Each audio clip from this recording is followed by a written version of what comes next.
ദേവാലകൻ ഇന്ന് ജൂൺ മാസം 2-ാം തീയതി ചൊവ്വാഴ്ച വിശുദ്ധ കുർബാനയിലെ വായന മർക്കോസിൻ്റെ സുവിശേഷം 8-ാമത്തെ അധ്യായത്തിൽ 34 മുതൽ. അവൻ ശിഷ്യന്മാരോടൊപ്പം ജനക്കൂട്ടത്തെയും തൻ്റെ അടുത്തേക്ക് വിളിച്ചു വരുത്തി അവരോട് പറഞ്ഞു, ആരെങ്കിലും എന്നെ അനുഗമിക്കുവാൻ ആഗ്രഹിക്കുന്നുവെങ്കിൽ അവൻ തന്നെ പരിത്യജിച്ച് തൻ്റെ കുരിശുമെടുത്ത് എന്നെ അനുഗമിക്കട്ടെ. സ്വന്തം ജീവൻ രക്ഷിക്കുവാൻ ആഗ്രഹിക്കുന്നവൻ അത് നഷ്ടപ്പെടുത്തും. ആരെങ്കിലും എനിക്ക് വേണ്ടിയോ സുവിശേഷത്തിന് വേണ്ടിയോ സ്വന്തം ജീവൻ നഷ്ടപ്പെടുത്തിയാൽ അവൻ അതിനെ രക്ഷിക്കും. ഒരുവൻ ലോകം മുഴുവൻ നേടിയാലും തൻ്റെ ആത്മാനം നഷ്ടപ്പെടുത്തിയാൽ അതുകൊണ്ട് അവൻ എന്തു പ്രയോജനം? മനുഷ്യൻ സ്വന്തം ആത്മാവിന് പകരമായി എന്തു കൊടുക്കും? പാപം നിറഞ്ഞതും അവിശ്വസ്തമായ തലമുറയിൽ എന്നെക്കുറിച്ചോ എൻ്റെ സുവിശേഷത്തെക്കുറിച്ചോ ലജ്ജിക്കുന്നതിനെ പറ്റി മനുഷ്യപുത്രനും തൻ്റെ പിതാവിൻ്റെ മഹത്വത്തിൽ പരിശുദ്ധ ദൂതന്മാരോട് വരുമ്പോൾ ലജ്ജിക്കും. നമ്മുടെ കർത്താവായ മിശിഹായ്ക്ക് സ്തുതി.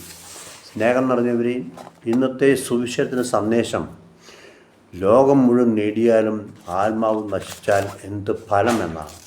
ഫ്രാൻസിസ് സേവ്യർ പുണ്യവാനെ പുണ്യവഴിയിലേക്ക് തിരിച്ചുവിട്ട മാസ്മരിക ശക്തിയുള്ള അതിശക്തമായ തിരുവചനമാണിത്.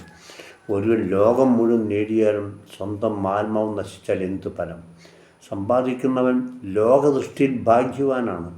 കഷ്ടപ്പെട്ട് സമ്പാദിച്ചത് ദൈവമഹത്വത്തിനും യേശുവിനെ പ്രതിയും മനുഷ്യ നന്മയെ പ്രതിയും ത്യജിക്കുന്നത് മഹാഭാഗ്യവാനാണ്.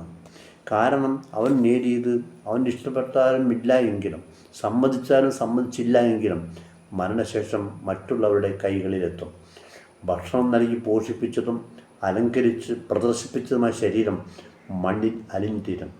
70-80 വർഷം ജീവിച്ച് ആത്മാവിന് വേണ്ടി ഒന്നും നേടാത്തവൻ ദൈവദൃഷ്ടിയിൽ നിർഭാഗ്യവാനാണ്. ഇങ്ങനെയൊരു മനുഷ്യൻ ഭൂമിയിൽ ജീവിച്ചിരുന്നു എന്ന് ആരും ഓർക്കാൻ പോകുന്നില്ല. ഇനി ഓർത്താൽ തന്നെ മരിച്ചവന് അനുഭവിക്കാൻ സാധിക്കുകയില്ല.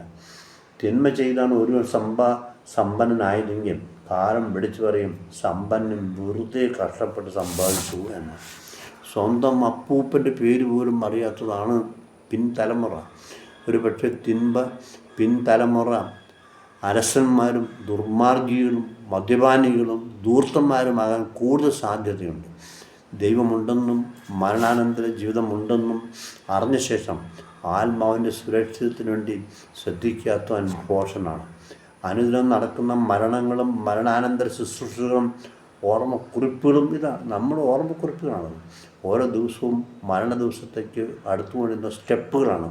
സകലരും മരിക്കും, ഞാൻ മാത്രം മരിക്കുകയില്ല എന്ന മിഥ്യാബോധമാണ് ലോകത്തിലെ ഏറ്റവും വലിയ അത്ഭുതമെന്ന് മഹാഭാരതം പഠിപ്പിക്കുന്നുണ്ട്. കാളകൂടം വിഷബാധയേറ്റ് മരിച്ചു കിടക്കുന്ന സഹോദരന്മാരെ ഉണർത്തുവാൻ എന്താ വഴിയെന്ന് അശരീരി ശബ്ദം യുധിഷ്ഠിരനോട് പറഞ്ഞ ചോദ്യമാണ്. ലോകത്തെ ഏറ്റവും വലിയ അത്ഭുതം എല്ലാവരും മരിക്കും, താൻ മാത്രം മരിക്കുകയില്ല എന്നുള്ള മിഥ്യാബോധം. ഞാൻ മാത്രമല്ല, എൻ്റെ സമ്പാദ്യം മുഴുവൻ ദൈവത്തിൻ്റെതാണ്. ഇതംഗീകരിക്കാതെ മറ്റു മാർഗമില്ല. എൻ്റെ സമ്പാദ്യം എനിക്ക് അനുഭവിക്കാം. സഹോദരൻ ദരിദ്രനാണെങ്കിൽ ദൂർത്തടിക്കാൻ എനിക്ക് അവകാശമില്ല. ദൈവഗീതം അനുസരിച്ചും ദൈവമഹത്വത്തിന് വേണ്ടിയും ചെലവാക്കാനുള്ളതാണ് എൻ്റെ സമ്പാദ്യം. യാക്കോബ് ശ്ലീഹ തൻ്റെ ലേഖനം 5-ാമത്തെ അധ്യായത്തിൽ പഠിപ്പിക്കുന്നുണ്ട്. അവസാന ദിവസങ്ങളിലേക്കാണ് നിങ്ങളുടെ ഹൃദയങ്ങളെ നിങ്ങൾ കൊഴിപ്പിച്ചത്. നിങ്ങളുടെ സ്വർണത്തിനും വെള്ളിക്കും കറ പിടിച്ചിരിക്കുന്നു, വസ്ത്രം പുഴുവരിച്ചിരിക്കുന്നു.